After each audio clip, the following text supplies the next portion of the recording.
ठरलं तर मग मालिकेच्या आजच्या भागात कल्पना सायलीला चहा प्यायला आग्रह करते. एवढ्यात पूर्णाजी रागाने येते आणि सायलीला म्हणते, ये मुली किती दिवस या घराला विळखा घालून बसणार आहे, निघ इथून. सायली विचारते, मी काय केलं आहे? पूर्णाजी म्हणते, जे करायला नको होतं तेच केलंस तू. या घराला सुरुंग लावायला निघाली होतीस, पण मी जिवंत असेपर्यंत ते होऊ देणार नाही. कल्पना विचारते, हा एवढा कसला राग आहे? काय केलं आहे सायलीने? तेव्हा पूर्णाजी म्हणते, काय केले ते हिलाच विचार. आज तुझ्याकडून वधवूनच घेते, तू काय केलं आहेस ते. असं म्हणत पूर्णाजी सायलीला देवासमोर घेऊन जातात. पूर्णाजी म्हणते, ही जी मुलगी आहे ना, जी तुला तुझी सून वाटते, तीच हे घर उद्ध्वस्त करणार आहे. पूर्णाजी सायलीला विचारते, तुझी देवावर खरी श्रद्धा आहे ना? मग आमच्या समोर शपथ घे, तुझं लग्न खरं आहे म्हणून. पूर्णाजी सायलीला शपथ घ्यायला सांगते. अस्मिता आणि प्रिया हे बघून हसत असतात. साक्षी चैतन्यला कॉफी घेऊन येते आणि म्हणते, आपलं लग्न पण होईल, आधी एंगेजमेंट तर सेलिब्रेट करूयात. या बहाण्याने साक्षी चैतन्याच्या जवळ जायचा प्रयत्न करत असते. चैतन्य कॉफी सांडेल असं सांगून तिथून पटकन उठतो. साक्षी त्याला विचारते, तुझा मूड नाहीये का आज? चैतन्य म्हणतो, नाही पण थोडासा थकलोय आज, आणि तो निघून जातो. साक्षीला संशय येतो की हा असा दूर दूर का राहतोय, काही झालं असेल का? सायली देवासमोर देवावर शपथ घेऊन म्हणते, मी अग्नीच्या साक्षीने विधिवत लग्न केलं आहे, आमचं लग्न खरं आहे.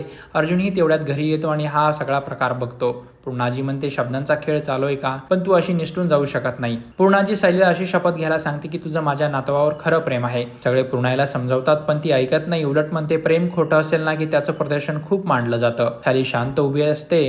तेवढ्यात अर्जुन तिला वाचवण्यासाठी येतो, पण पूर्णाजी त्याला म्हणते, अर्जुन तू मध्ये पडू नकोस, मला तुझ्या बायकोकडून खरं काय ते ऐकायचं आहे. अर्जुन सायलीला घेऊन जायला निघतो आणि म्हणतो, सायली जबरदस्तीने अशी कुठलीही शपथ घेणार नाही. आपला हात अर्जुनच्या हातातून सोडवा. सायली म्हणते, जबरदस्तीने नाही, मला पूर्णाजीचा मान राखायलाच हवा. सायली देवावर हात ठेवून म्हणते की मी शपथ घेऊन सांगते, माझं यांच्यावर मनापासून प्रेम आहे आणि आयुष्यभर राहील. हे ऐकून सगळे चकित होतात.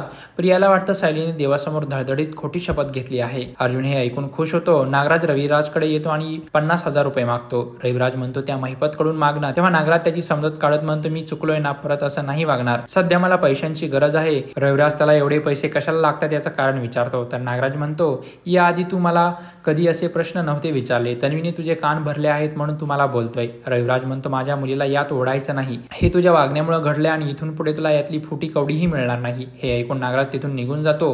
पूर्णाजी प्रिया आणि अस्मितावर खूप चिडते आणि म्हणते, तुम्ही दोघींनी आज मला खोटं पाडलं, मला चुकीचं काहीतरी सांगितलं आणि मला सायलीला जाब विचारायला सांगितलं. प्रिया म्हणते, यात खोटं काहीच नाहीये. अशा बाबतीत चैतन्य खोटं का सांगेल मला? पूर्णाजी म्हणते, मग सायली ही खोटी शपथ का घेईल? चैतन्याचा काहीतरी गैरसमज झाला असेल किंवा तो वेगळं काहीतरी बोलला असेल आणि तुला काहीतरी चुकीचंच ऐकू आलं असेल. पूर्णाजी चैतन्याला कॉल करते आणि विचारते, तू तन्वीला सांगितलं होतं का की अर्जुन सायलीचं लग्न खोटं आहे, त्यांनी कॉन्ट्रॅक्ट मॅरेज केलं होतं, खरं आहे का हे? चैतन्याला समजतं आपण केवढी मोठी माती खाल्ली आहे. हे असं का सांगेल मी तिला? त्यांचं लग्न खरं आहे, माझ्यासमोर मी विधिवत लग्न लावलंय त्यांचं. अर्जुन सायलीला विचारतो की तुम्ही खोटी शपथ का घेतली? सायली म्हणजे तुम्हीच तर म्हणाला होता ना, नंतर कोणी विचारलं लग्नाबद्दल खरंय की खोटं, म्हणून तर आपण देवळात जाऊन लग्न केलं. पुढच्या भागात आपण पाहणार आहोत अर्जुन चैतन्याला कॉल करून झालेला सगळा प्रकार सांगतो आणि विचारतो की पूर्णाजीला कसं काय समजलं. सुभेदारांच्या घरी याच विषयावर सगळे बोलत असतात. तर प्रेक्षक, तुमच्या आवडत्या मराठी मालिकेंचे अपडेट जाणून घेण्यासाठी मराठी भिडू या चॅनलला नक्की सबस्क्राईब करा.